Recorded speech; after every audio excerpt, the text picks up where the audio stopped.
Hello viewers, welcome back. In the last class we are discussing about the geometrical isomerism portion. So I told you in the last class that we are going to discuss the optical isomerism portion in this class. So in this video we are going to discuss the very basics of optical isomerism. What are optical isomers? What are the types of optical isomers? How do you find out the number of optical isomers for a certain compounds? This we try to find out in this video. Alright, so now without further delay we start our video. So what are optical isomers? First thing first, optical isomers have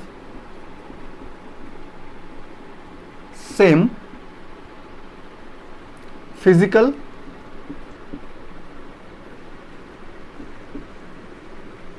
and chemical properties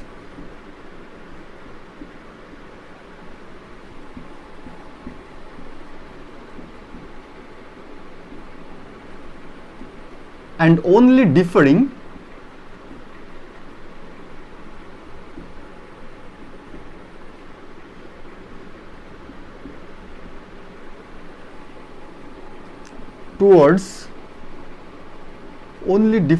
towards their behavior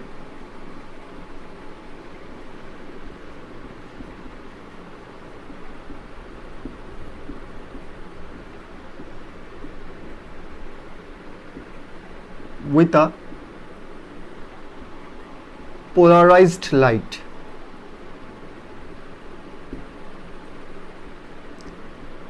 So this is the definition of optical isomers.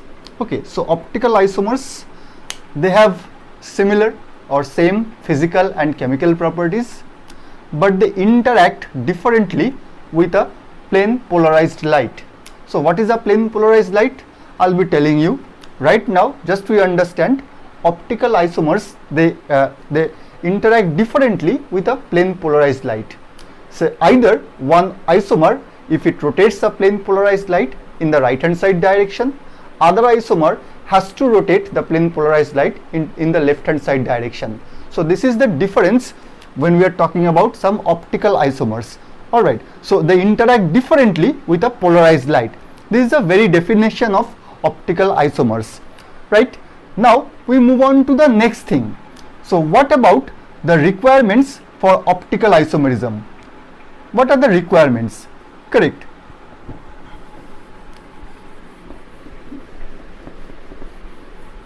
So optical isomers are generally found when a compound containing an asymmetric carbon. Okay, so this is the primary requirement for a compound to be optically active.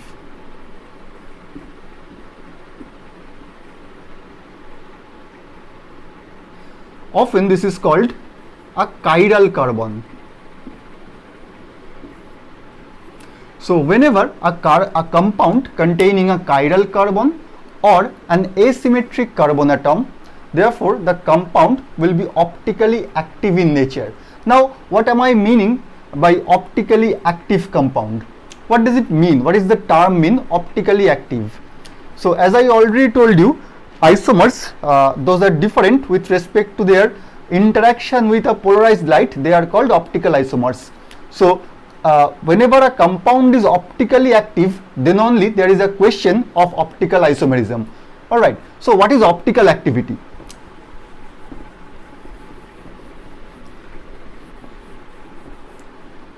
So first of all, this is the thing. When we are talking about light, light is nothing but electromagnetic radiation. Light is nothing but electromagnetic radiation. So the electric field of a random light is dispersed in different direction. So whenever this light, a random light, is passed through a polarizer,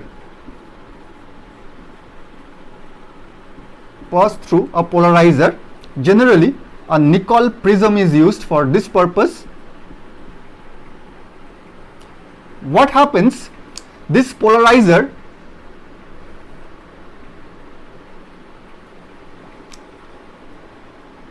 creates a new light which has the electric vector only in a single direction. So using a random light, whenever we are passing a random light through a polarizer, what happens? the electric vector becomes only in a certain plane. Suppose this is the plane of the electric field of the electromagnetic radiation. Okay, light is nothing but electromagnetic radiation. So this is the plane of that electric field of the light after passing through a nickel prism or a polarizer. So when this light falls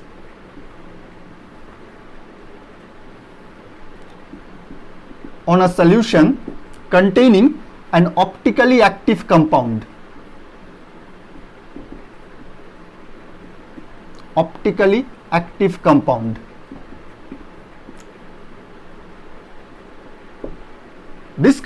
this tube is containing a solution of an optically active compound. So when this light falls on this optically active compound, the solution of this optically active compound, the plane of this light rotates.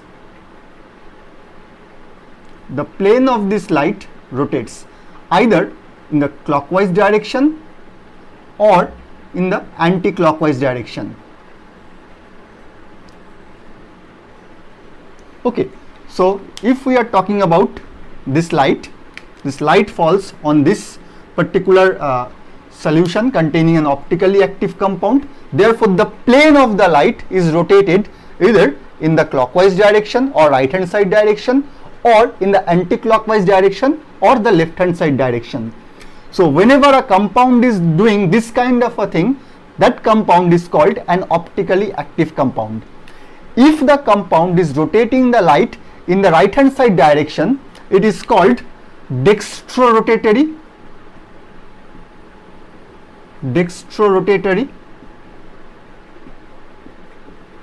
Dextro, this word means right hand side.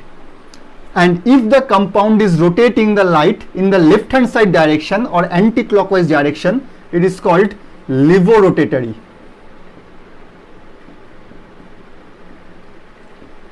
Levo stands for left hand side direction. So this is the idea. So the concept is, whenever a compound containing an asymmetric carbon or a chiral carbon, it can rotate the plane of a plane polarized light. It can rotate the plane of a plane polarized light either in the right hand side direction or in the left hand side direction. If the compound is rotating the light to the right hand side direction, it is called dextrorotatory. If the compound is rotating the light in the left hand side direction, it is called levorotatory. So dextrorotatory and levorotatory, this could be two isomers of a single compound. One isomer is rotating the light in the right hand side direction, another isomer will be rotating the light in the left hand side direction. So this will be the two isomers possible for a given compound containing an asymmetric carbon atom or a chiral carbon atom. Alright, so these two isomers are called enantiomers. These two isomers are called enantiomers.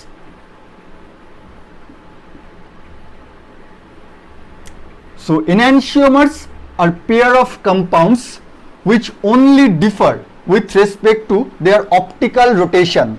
If one enantiomer rotating the plane of a plane polarized light to the right hand side direction, another enantiomer must rotate the light to the left hand side direction. This is the concept of optical isomerism. This is a very basics of optical isomerism. Okay, and this instrument where this thing is done, a plane light is taken, it is passing through a polarizer to make it a plane polarized light, which then falls on a solution containing one optically active compound, and finally we are measuring the rotation. So finally we are measuring the rotation. This particular setup is called a polarimeter. So a polarimeter is used to measure the rotation of an optically active compound. Alright. Now the next thing is, how do you find out the amount of rotation by a certain compound? This can be done by using a polarimeter that I already told you, and using one parameter called specific rotation. So how do you find out the specific rotation of a compound? So there is a very simple formula to calculate the specific rotation. The formula is alpha T lambda equals to alpha upon L into C. Is a very simple formula from where you can find the specific rotation. This is called the specific rotation of one optically active compound.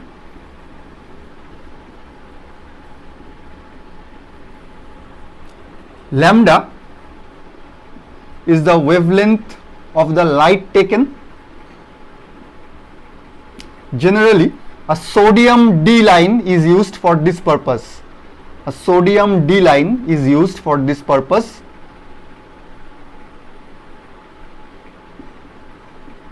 Having lambda value 589 nanometer.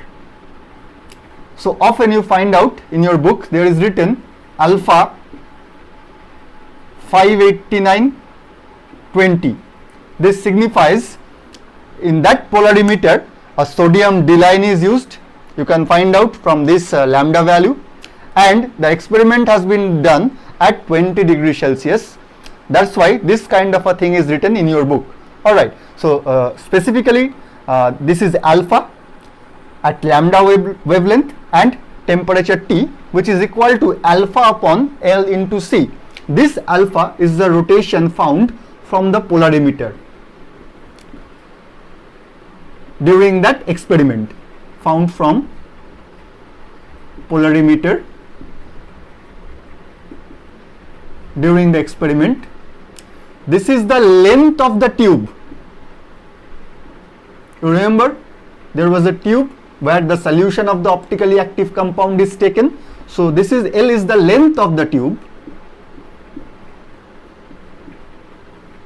in decimeter unit. Very important, in decimeter unit. C is the concentration of the solution.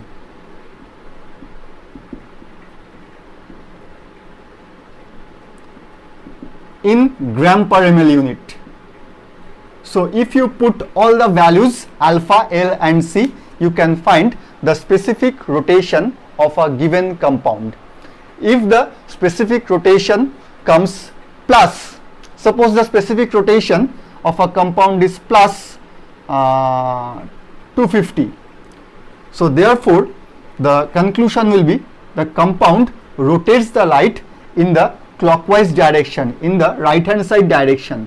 Plus signifies the compound rotates the light in the right hand side direction or in the clockwise direction. If the value comes minus 250 like this, there is a minus sign. Therefore we understand that the compound is rotating the light to the anti-clockwise direction or the left hand side direction. So obviously this is dextrorotatory and this is levorotatory. If we are talking about a same compound and we are talking about two isomers, therefore the two isomers will rotate the light in the same degree, but the sign will be different.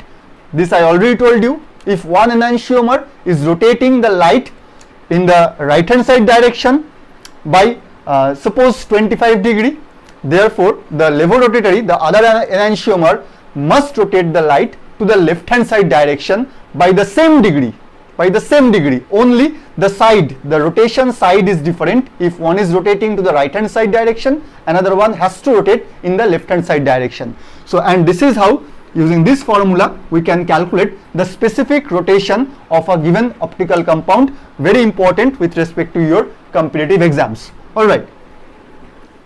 Now the next thing is the requirement for optical activity. Again this I told you, one chiral carbon or one asymmetric carbon. So what is a chiral carbon?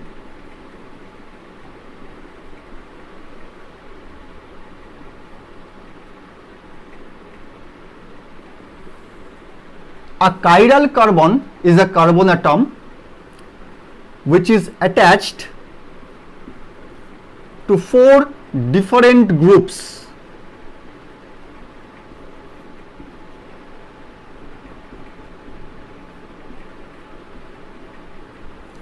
So whenever a carbon atom is attached, is bonded to 4 different groups, that carbon atom is called one asymmetric carbon atom or one chiral carbon atom. So here in this diagram you can see this carbon atom is bonded with 4 groups, R1, R2, R3, R4, all they are different.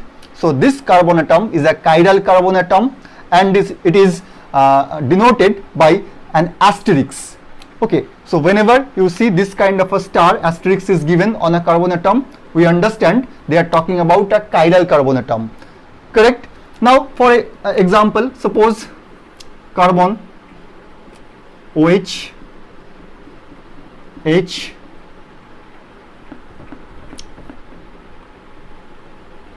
methyl, H, Cl. So look, in this example you can see this carbon has formed bond with 4 different groups, one OH, one methyl, one hydrogen, one chlorine. So this carbon is a chiral carbon atom. So chirality is one of the most important criteria to have optical activity. Whenever there is chirality, there is a chance of optical activity. Alright, so chirality or presence of an asymmetric carbon is one of the most important factors that determine whether a compound will be optically active or not. So whenever this kind of a chiral carbon is present, what happens? Let's find out. So suppose we have this compound. Okay, so I am using a simple projection formula.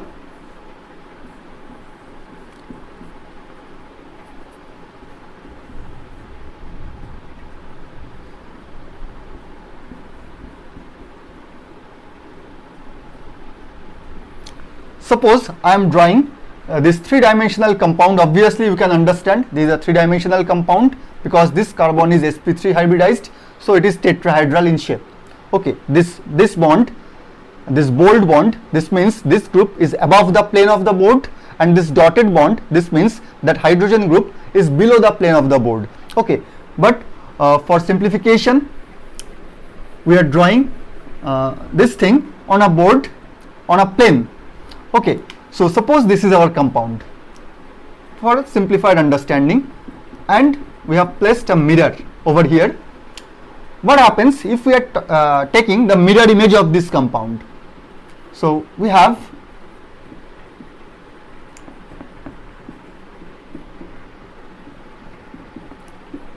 this compound. Okay, so look, these 2 compounds are mirror images of one another. Now what we try to do? Now we try to take this compound and we try to place this compound on this mirror image. So what happens? Look, we try to place this compound on its mirror image. So OH falls on OH, H falls on H, but CH3 falls on Cl and Cl falls on CH3. So look, these 2 images are non-superimposable. I am repeating, these 2 images are non-superimposable. So whenever we are taking one compound having a chiral carbon, an asymmetric carbon, this compound can produce another compound which is its mirror image but non-superimposable in nature. You cannot superimpose this compound on its mirror image. This kind of compounds, these are called enantiomers. So as we already know, enantiomers are compounds which only differ with respect to the rotation of a plane polarized light. Now we come to know enantiomers are non-superimposable mirror images of one another. So this is like our 2 hands. This is our right hand, this is the left hand. Okay, so left hand is the mirror image of right hand, but look, we cannot superimpose our right hand on our left hand. Look, we cannot superimpose these two. I am not talking about this kind of thing. I am talking about superimpose. So we are talking about this kind of thing. So these two hands, our right hand and our left hand, these two are enantiomers. If we are talking about some chemical, whenever this kind of a relation occurs, they are said to be enantiomers. Okay.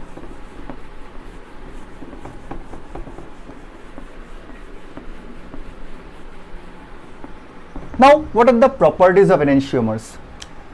Again, this we already know, some property we already know. Enantiomers have same physical properties like boiling point, melting point, etc. Enantiomers have similar chemical property as well if we are talking about some interaction with some achiral molecule. Suppose there is one enantiomer is interacting with one achiral molecule. Achiral molecule means where the carbon atom has at least two same groups attached to it. Okay, so when enantiomers interact with achiral molecules, therefore their chemical behavior is also same. But when enantiomers interact with another chiral molecule, their chemical properties should differ. Okay, again another property of enantiomers interact differently with biological systems because biological receptors are generally chiral in nature. That's why in biology chirality is very important. Okay, in biology, in preparation of medicines, chirality is very important. So these are the properties of enantiomers. Now there is another aspect of optical isomerism. Let's take one example of tartaric acid. So COOH, COOH. This carbon is bonded with OH, OH. So this is the first isomer. Let's take its mirror image. So COOH, COOH,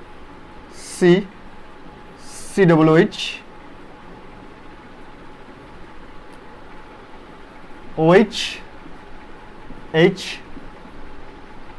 OH, H.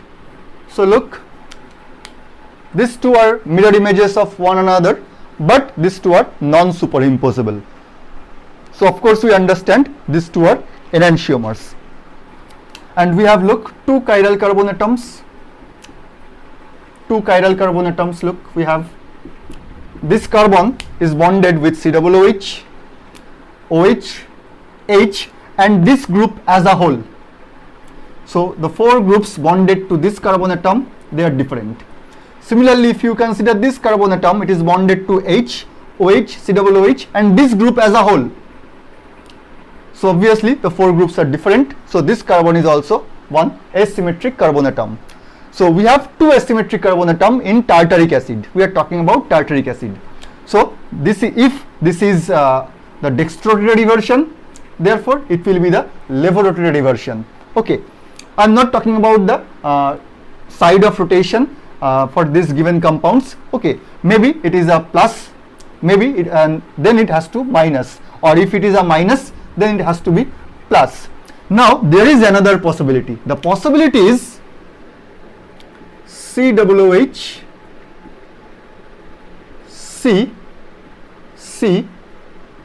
COOH,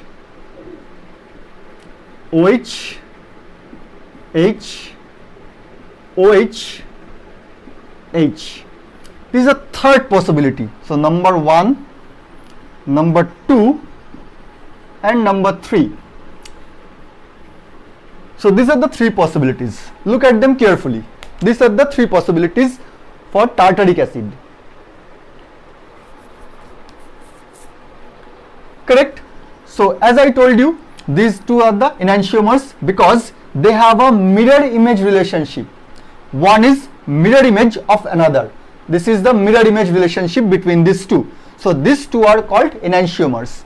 But look, this compound is neither the mirror image of one nor the mirror image of two. So what about this compound? This compound is again containing two chiral carbon atoms, you can see. So this compound is neither the mirror image of 1 nor the mirror image of 2. This particular compound is not the enantiomer with 1 or not the enantiomer with 2. So these two compounds 1 and 3 and 2 and 3, when they are the structure of same compound but not related to mirror image, they are called diastereomers. So 1 and 3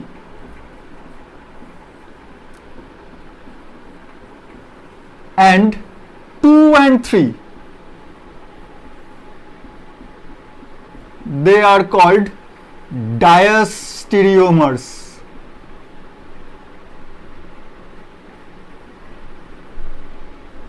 So optical isomers which do not have a mirror image relationship are called diastereomers. It is like the relationship with our right hand with our right foot.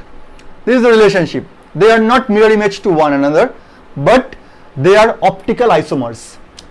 Optical isomers of same compound. So optical isomers of same compound which do not possess a mirror image relationship are called diastereomers. So now these are the classification of optical isomers. Now I am going to tell you another important thing. So this is the D-tartaric acid, or rather I should write plus tartaric acid. Plus tartaric acid. This is the minus tartaric acid.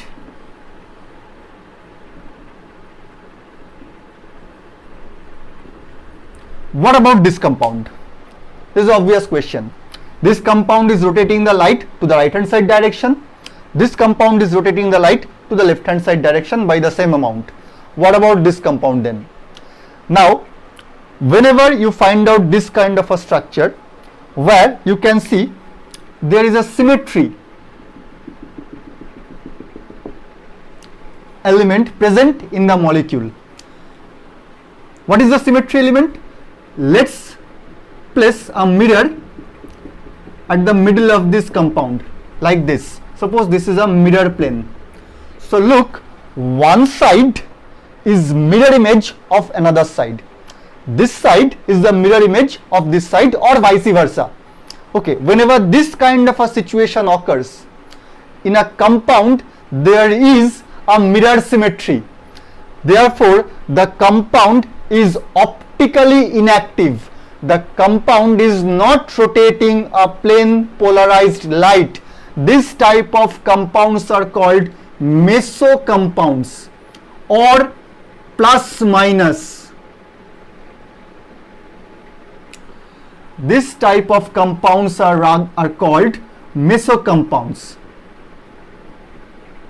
Not plus minus, these compounds are called mesocompounds. So the name of this compound is mesotartaric acid. The name of this compound is mesotartaric acid. So once again, whenever in a given compound there are at least two chiral carbon atoms and there exists a plane which dissect the molecule into two same portion which are mirror image to one another, then the compound becomes optically active, although the compound is having chiral carbon atoms. So chiral carbon atom is present, that doesn't necessarily mean the compound can rotate the plane of a plane polarized light. Okay, so in case of mesocompound, we can see although the compound containing two chiral carbon atoms, but the compound is optically inactive. This is called the mesoisomer. So the plus isomer and the minus isomer are enantiomers. The plus isomer and the mesoisomer are diastereomers. The minus isomer and the mesoisomer, they are the diastereomers. So this is all about optical isomerism, the types of optical isomerism and the nature of optical isomerism. The last thing is, how do you find out the number of optical isomerism? So first you should note it down. Now the last portion, number of optical isomers. Okay, so there can be three types. Number one, the compound does not possess any symmetry, unsymmetrical molecule.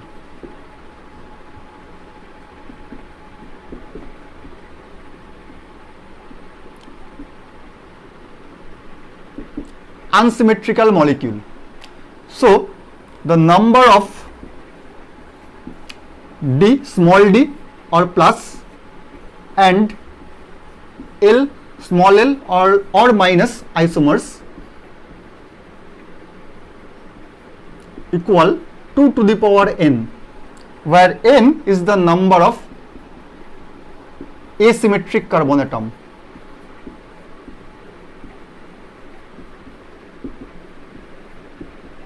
Present in the molecule. Number of mesoisomer is 0. Therefore, total equal to 2 to the power n plus 0 equal to 2 to the power n.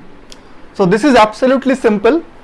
So the first type is, we are talking about some unsymmetrical molecule where there is no mirror plane present in the given molecule. So this is absolutely unsymmetrical.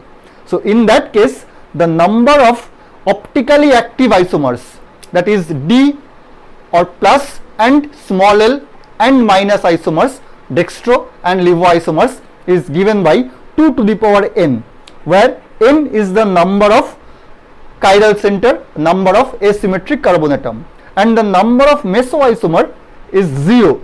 Therefore, the total number of isomers will be 2 to the power n. Let's take one example. Suppose CH3, CH, OH, COOH.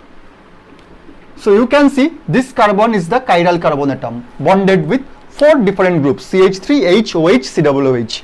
So obviously our n is equal to 1. So total number of isomers 2 to the power 1 equal to 2. Very simple answer. If the question is number of D and L isomers, so equal to 2.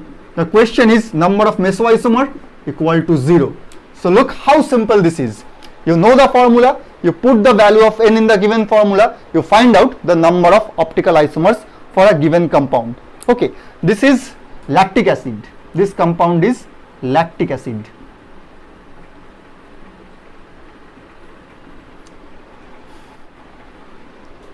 Now the next situation is where the molecule has symmetry. The molecule has symmetry.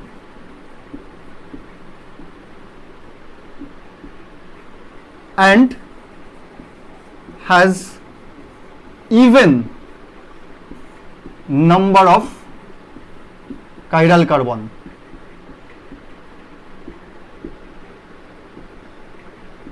Atom. Therefore, total optically active, that is D and L or plus and minus isomers, is given by 2 to the power n minus 1. Total meso isomers equal to 2 to the power n by 2 minus 1. Total optical isomer, total number of optical isomer equal 2 to the power n minus 1 plus 2 to the power n upon 2 minus 1 minus 1. This is the formula. Okay, let's check once again. If the molecule has symmetry, the molecule can be divided into 2 equal halves, like the example of tartaric acid, mesotartaric acid, remember. So if the molecule has symmetry and has even number of chiral carbon atom,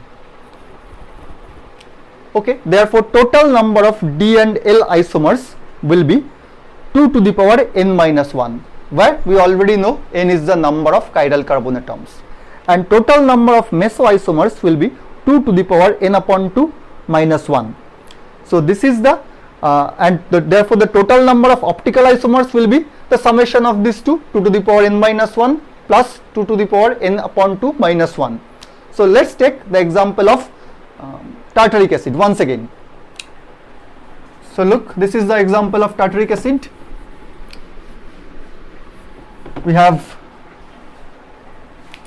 COOH, CHOH, CHOH, COOH. So look, we have even number of chiral carbon 2, and the molecule may have a plane of symmetry, okay, a mirror plane inside the molecule. So for this kind of situation, how do you find out the number of isomers? The total number of D and L isomers will be 2 to the power 2 minus 1, that is 2 to the power 1 or 2. This is the number of D and L isomers. The total number of mesoisomers will be how much? 2 to the power n upon 2 minus 1. So 2 to the power 2 upon 2 minus 1. We have 2 to the power 1 minus 1, 2 to the power 0 or 1. So one meso compound will be obtained. We have already seen there were 3 compounds, 1D, 1L and 1 meso. Look, this is the calculation. You can easily find out how many isomers are possible for a given compound by knowing the formula. Therefore, total number of isomers possible, total optical isomers equal to 3, 2 plus 1 equal to 3. This is the second situation. Okay, you have a molecule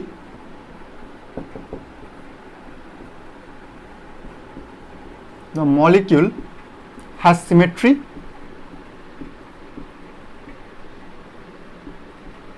and having odd number of chiral carbon atoms.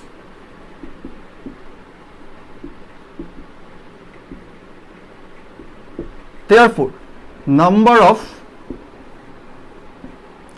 D and L isomers equal to 2 to the power n minus 1 minus 2 to the power n minus 1 upon 2.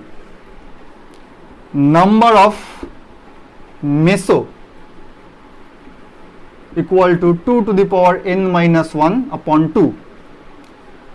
Therefore, total isomers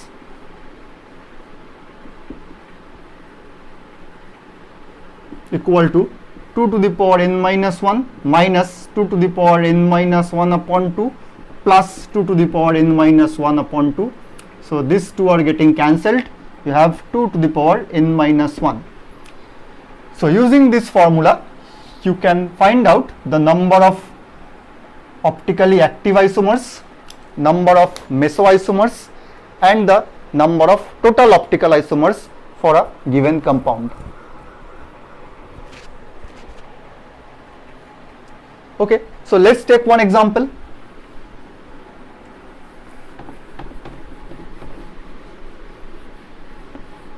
Let's take one example. H2COH, CHOH, CHOH, CHOH, CH2OH. So you can see here is a plane of symmetry. Here is a plane of symmetry. This side and this side are absolutely identical, mirror images of one another, and we have 3 chiral carbon atoms, which is odd.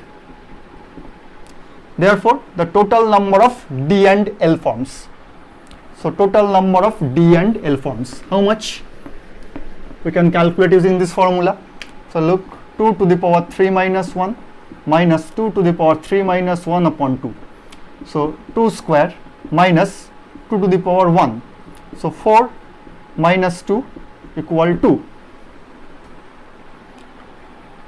number of meso isomers equal to 2 to the power n minus 1 upon 2 or 2 to the power 3 minus 1 upon 2 or 2 to the power 1 equal to 2. Total number of isomers 2 plus 2 equal 4. That's all for today. Hope you liked the video and the concepts are clear right now. In the next video, we'll be talking about the relative configuration and the absolute configuration for optical isomers. We are going to discuss the DL notation and the RS nomenclature for optical isomers. Until then, goodbye. Have a nice day. Thank you.